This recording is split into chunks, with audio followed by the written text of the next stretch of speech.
दोषी का करार दिया है कंटेम्प्ट के लिए और 1 रुपए का फाइन लगाया है और बोला है अगर मैं फाइन नहीं देता तो 3 महीने की जेल और 3 साल के लिए सुप्रीम कोर्ट से मुझे बाहर कर दिया जाएगा।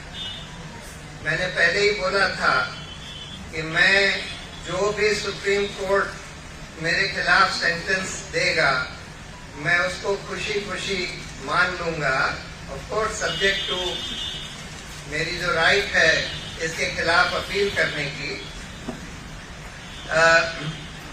क्योंकि मैंने जो कहा है वो मुझे लगता है सुप्रीम कोर्ट ने तो उसको बोल दिया कि ये कंटेम्प्ट है, मुझे लगता है कि वो हर नागरिक का सबसे अहम कर्तव्य है। सच बोलना, जहां गलत हो रहा है उसके खिलाफ अपनी आवाज उठाना, ये हर नागरिक का सबसे बड़ा कर्तव्य है। तो मैं ये फाइन दे दूंगा, लेकिन जो मेरा राइट है इसके खिलाफ चाहे रिव्यू फाइल करने का चाहे रिट फाइल करने का, दोनों कंटेम्प्ट का जजमेंट और सेंटेंसिंग के जजमेंट को चैलेंज करने का, वो सब मैं करूंगा। और अगर और भी कोई पनिशमेंट इम्पोज किया होता वो भी मुझे मान्य था। ऑब्वियसली सुप्रीम कोर्ट का फैसला सबको मान्य होता है। मेरे लिए सुप्रीम कोर्ट के प्रति बहुत गहरा रिस्पेक्ट रहा है शुरू से, जब से मैं प्रैक्टिस करता रहा हूं। अब मुझे करीब 37 साल हो गए, 37 साल से ज्यादा।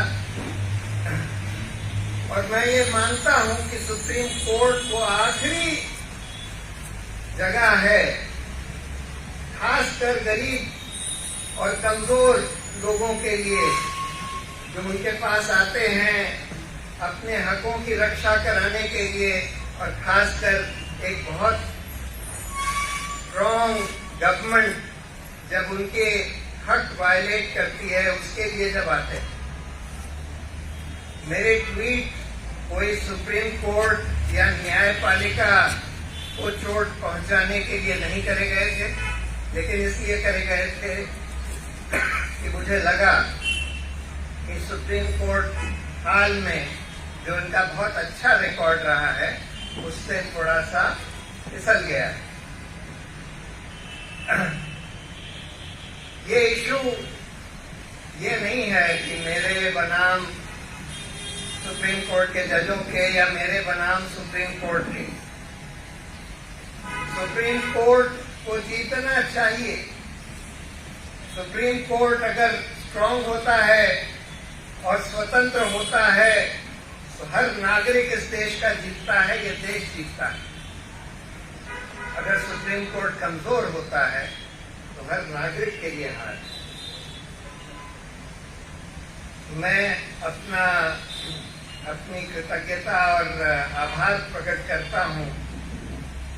इतने सारे लोग जो मेरे लिए, मेरे सपोर्ट में, मेरे संग सॉलिडारिटी में खड़े हो गए, चाहे वो जज रहे हों, पूर्व जज, चाहे वकील रहे हों, चाहे एक्टिविस्ट रहे हों, चाहे आम नागरिक रहे हों, इतने सारे लोग खड़े हो गए।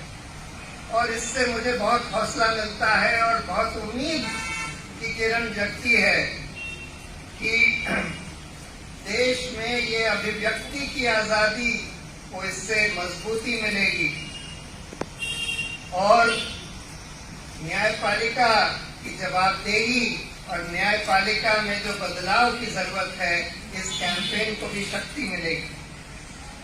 सबसे बड़ी बात ये हुई है कि इस केस के कारण बहुत सारे लोग, क्योंकि इन्होंने इसको, लोगों ने इसको एक फ्रीडम ऑफ स्पीच का एक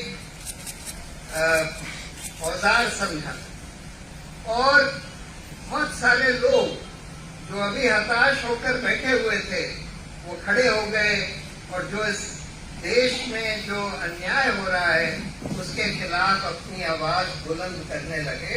ये बहुत बड़ी बात है।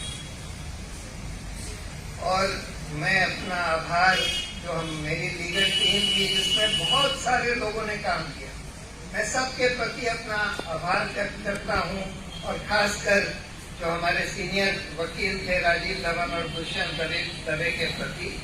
और मुझे पूरी उम्मीद है कि सत्य की जय होगी और इस देश में लोकतंत्र और सुदृढ़ होगा और मजबूत होगा। सत्यमेव जयते।